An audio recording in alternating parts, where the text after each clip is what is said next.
Hello guys, welcome to our next video in the playlist Python basics for GIS.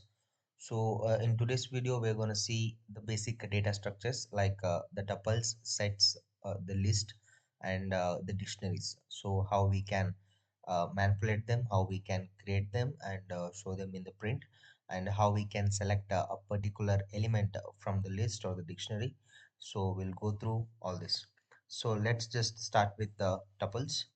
So use the hashtag in order to comment out. So we are starting with the tuples.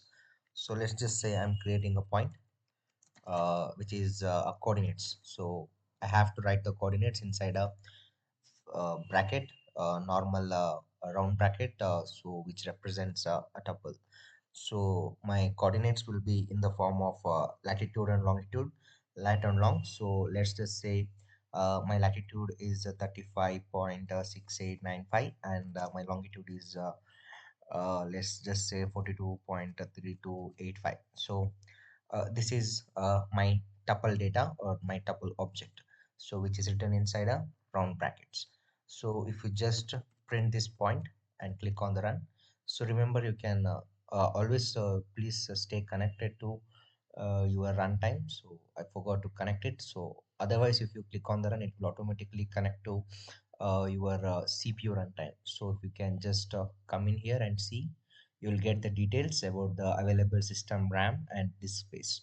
So if you don't connect also, if you give it on the run, it will automatically get connected to the CPU accelerator, hardware accelerator. If you want to change that, then you can go to this change runtime type and you can switch to GPU if your computation is too large, and you can also switch to TPU if you're working with the tensors.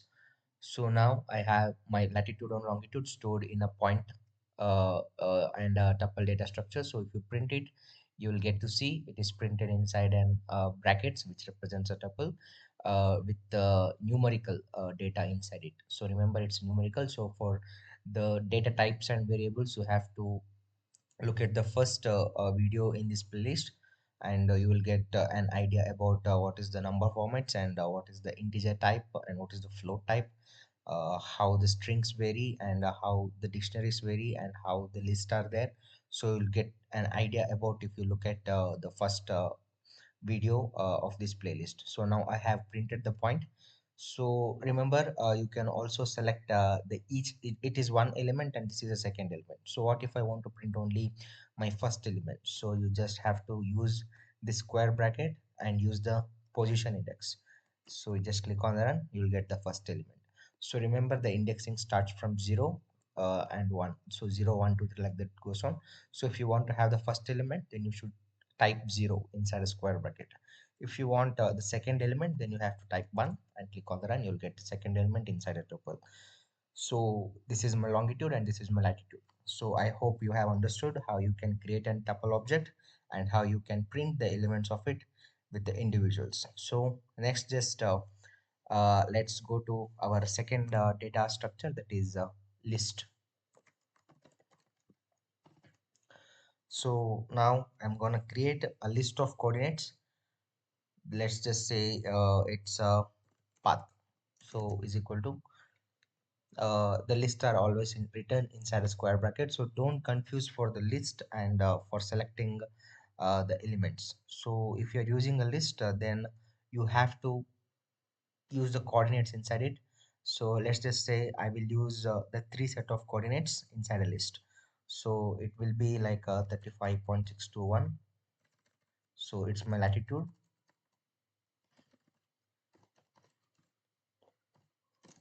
and you have to also specify the longitude also. And my next latitude and longitude will be,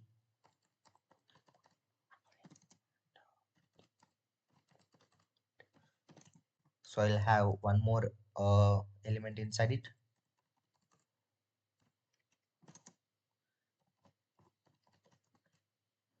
So let's just say we have created a variable called path. So the type of variable is a list. The list is containing three elements inside it, 1 2 and 3. So inside a tuple we have two elements like latitude and longitude. So let's just print this and see how does it look. So remember, it's a list. So the list is having three columns and one rows. So that's how the list works. So it's a just a one-dimensional list. So if you want to have the columns and rows also, so you have to specify the more number of square brackets inside it. So now you just understand that this is a list which is containing the three elements. So now let's just apply our slicing. So if I want to select the first object, you'll get both latitude and longitude, because this entire thing is a one element inside a list.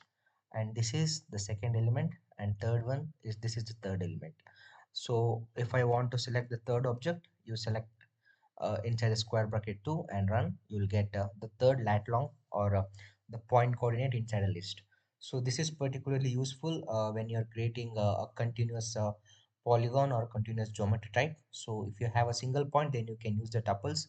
If you have some boundary geometry, then you have to use the list like this. So further, when we study about the geopandas as well as the pandas, you will see there will be one geometry column which will indicate the geometry or the shape of whatever your attribute table has. So that will be written like this inside a square bracket. You will have the list of coordinates representing each of the points.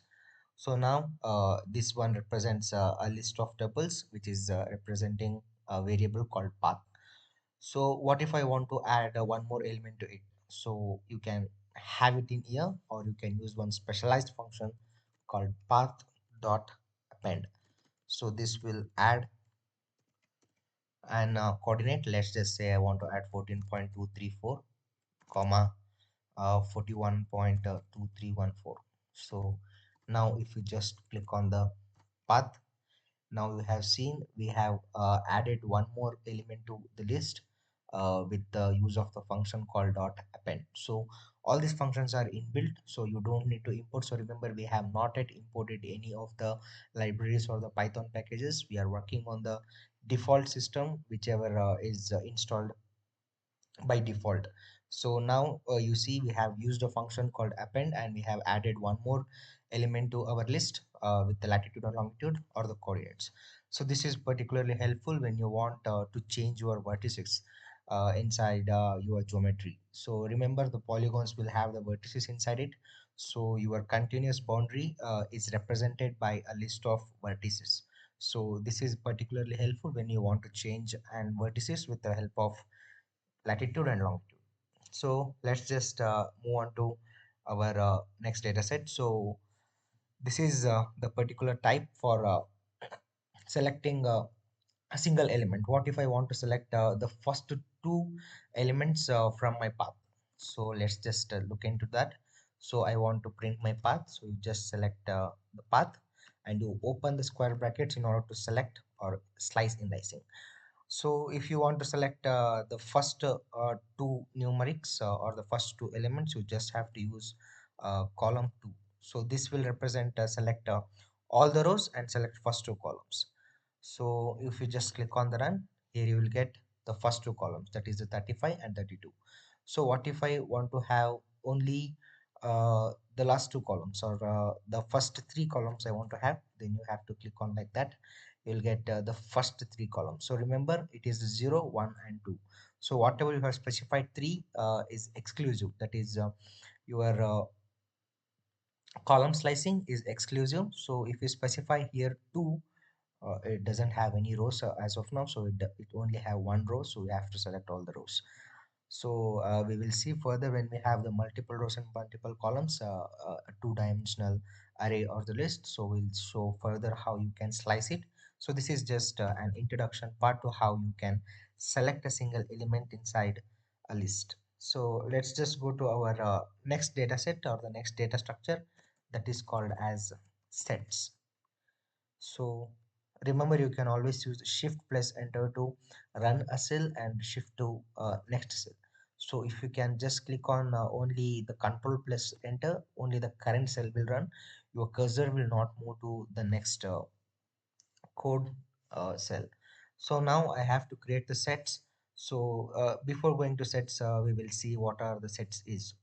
So the sets are just an unordered collection of the unique elements, like it may contain the list of strings, a list of the functions or anything. So we will just start with the help of a function. So these are more useful when you need to store a collection of item but you want to eliminate a duplicate. So that is particularly helpful. So it is almost similar to a list, but the sets doesn't contain the duplicate elements. So let's just start. So if you have want to store a set of unique geographic regions visited during a survey, then we will see how you can add that. So let's just create one variable called regions, and I'm using a list. So a list of strings. Remember, it's not a tuple. I am using a list of strings. So let's just say I'm using the cities inside the Karnataka, like Mysore, Bangalore, and Madikeri. So it is my list. So if you just click on the run, you will get a list of strings with Mysore, Mangalore, and Madikeri inside it. So if you want to make it a set, then you have to specify regions is equal to set of your regions. That's it. Your region is created now. Your set is created. Now if you click on the run, you'll get an set object. So see, it is automatically in a alphabetical order. It is arranged in an alphabetical order, and it is written inside the flower brackets, not inside the square bracket. So it is representing a set. So you can also add a new region to the set just simply with the help of the function regions dot add. So I want to, let's just say I want to add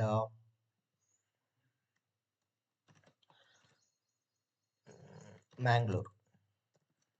So just have added it and click on the regions, click on the run. You see your Mangalore is added automatically in the alphabetical order. It has added the Mangalore. So what if I want to uh, do more things with the sets? So I want to show you how this regions or the particular set object will do not allow the duplicates. So we will add an existing region and it will not change the set. So let's just say I want to again add Madikeri. So if you are having a list, then the Madikeri would be a duplicate and you will get it twice in the list. But now my Madikeri is already in the list or in the set. So I'm trying to add one more Madikeri in here. So now if you just print on the regions, here you will see there is no change happened to the set because the set has identified that Madkeri is repeating. It is a duplicate element and I don't want it in my set object. So that's what the this particular set is all about. So if you want to have unique elements in your set or a list, then you should use the set object or the set data structure. So next we will see how you can use the dictionaries in terms of GIS. So dictionaries are the collections of key and value pairs, as you all know. So where each key is unique, and dictionary are extremely useful for storing the data that is associated with the specific identifiers. So remember, the identifiers are always the keys.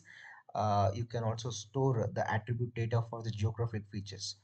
So let's just say you can use a dictionary to store some attributes of the geospatial features, such as its a city, what is the population, and what is the coordinates it's having. So for such attributes, you need to use the dictionary. So let's just, I'm creating a variable called city attributes. So you create a dictionary with the help of flower brackets, and I want to have my column name to be name. So my name will be, let's just say it's Mysore. Okay, and my population, my second column will be population. So the population will be an numeric data like 1 2 4 5 6, anything you can have, like it's just for and showing the example. So this is my column names, these are the attributes, and next one is my uh, coordinates. So what is the center coordinate or a centroid of this particular city? So let's just say it's not the exact coordinates, we are just using it for example. So it is the longitude, and the latitude will be 21.4. So it's in the lat long format. So I have used again the tuple object for storing the numerical data or the coordinates. So you have created a dictionary with the three columns: name, population, and a dictionary. Name, population, and the coordinates. And let's just print this. So you have the name, you have the population column called for the population, and you also have the coordinates storing the specific coordinates of the Mysore city. So what if I want to access the values associated with the specific keys? So let's just say I want to access the city name. You just have to use the square bracket and give the key value. You'll get the city name Mysore. And what if I want to have the city population? You just also remove this population name and add population. So click on the run. We'll get the population. So similarly, we'll also get the attributes also. So let's just use one more trick that used to print the city attributes. So I'm using the function called print.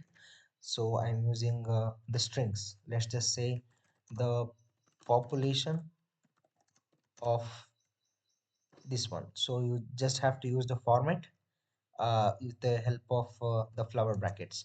The population of the Mysore is this much, and its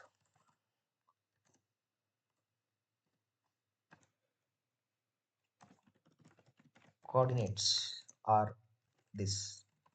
So you just have to use the format. So this format function will help you how you can assign the values to these flower brackets which are used in this print column. So you just have to close your string object and use dot format and give the orderly variable name in order to fill out this. So you just read from the starting the population of, it should come the city name. So I will just say city dot select name, city attributes, city attributes dot select name. So, and second one is city attributes select population, because my second key format is population, and its coordinates have to be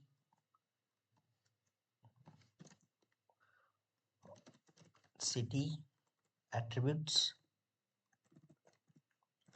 coordinates. Click on the run. You'll get the print as the population of Mysore is 1265 and its coordinates are this.